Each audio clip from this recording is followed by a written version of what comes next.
Hello and welcome to another episode of With Enough Prep Time. Now, I haven't been doing these videos for a very, very long time.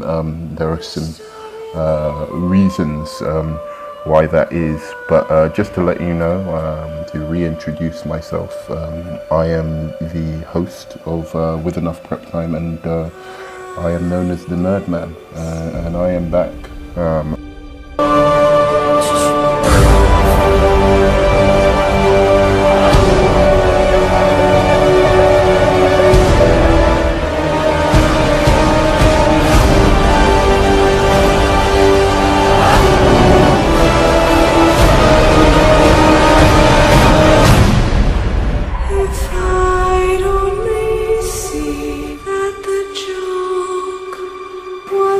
So here we go. So Suicide Squad, much maligned.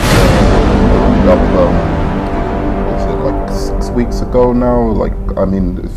6 weeks, maybe 2 months ago now. It's been out. I wanted to wait for all the noise to die down to kind of address some of the issues with Suicide Squad. I also wanted to think about it for a while, you know. I didn't want to just come in and say, oh, you know, I wanted to make sure that when I made this video, I was being as little biased as I possibly can be. As I said, I'm a person who didn't like Man of Steel. I thought it was I think it's one of the worst movies, you know, in terms of comic book movies of all time. I'm not going to go into why. I've got videos on it. Check them out if you want to. I think The Dark Knight Rises, I haven't even been able to watch it twice. I watched it once, and then I tried to watch it again, and I wanted to just, you know, leave it, because I never wanted to see it again, because it was just that awful. And again, I'm not going to go into it, but a lot of people seem to want to defend Man of Steel and Dark Knight Rises and claim that it's better than Suicide Squad and better than Batman v Superman, which is crazy. I'm going to go into that as well, because that's nuts. But I'll go into that very, very briefly. But let's start with Suicide Squad. This video is going to be dedicated 100% to Suicide Squad, and you know, and we're gonna break down all the criticisms. We're gonna follow all the main criticisms and look into it, see what it's all about. All right. Okay, this is gonna be fun. This is gonna be cool. This is gonna be great. So, Suicide Squad, you know, written and directed by David Ayer. Guy did Fury, End of Watch. Also, I believe Training Day. So we've got him directing, him in the director's chair. Apparently wrote this flick in 6 weeks. Huge cuts in between as a reaction to the backlash against Batman v Superman being too dark and gritty. And since, you know, despite the bad reviews, has gone on to make a huge killing at the box office due to wide-scale fan support, independently of the fact that people still are trying to call this a financial failure. I don't know why. Also starring, obviously, the Will Smith coming at it Big Willie style once again. Enigmatic, charismatic, brilliant in this movie. Jared Leto as the Joker. We'll go into him. I'm not going to tell you my opinions on him yet.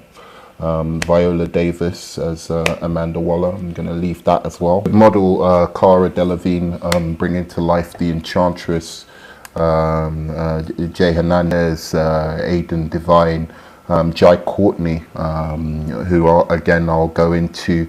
There's another guy, I'm not going to name the whole cast, and of course, Margot Robbie, who plays Harley Quinn. I don't love everything DC does. I think Marvel are getting a bit generic. Love Winter Soldier, love Daredevil, the TV series. So if Marvel does something good, I'm willing to say they've done something good. If DC does something bad, I'm willing to say DC did something bad. Here we go. So,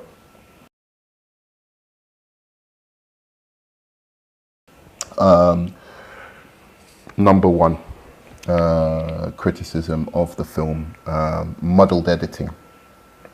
The one thing I ask, you know, whenever someone comes at me with the muddled editing and how the editing of the film was bad and how I'll go into the music and the soundtrack, because this is the beginning of the film.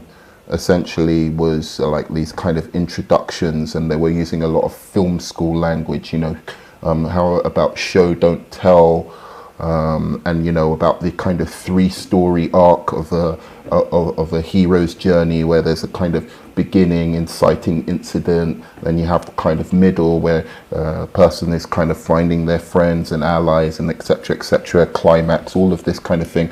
And they talk about that, and they talk about how this movie is missing parts. Now, a very famous, I think it's probably the most popular book on screenwriting, and I really like this book, because what it says about screenwriting and film in general is there are no rules to film. If a film is good and enjoyable, right, and the editing isn't what you're used to, it's still an enjoyable film. It doesn't have to be paced the way other films are paced. In fact, there are no two films that are edited the same. So what's good editing versus bad editing? Did it serve and tell you a complete story that you enjoyed? Is my question in Suicide Squad. If the answer is no, fine.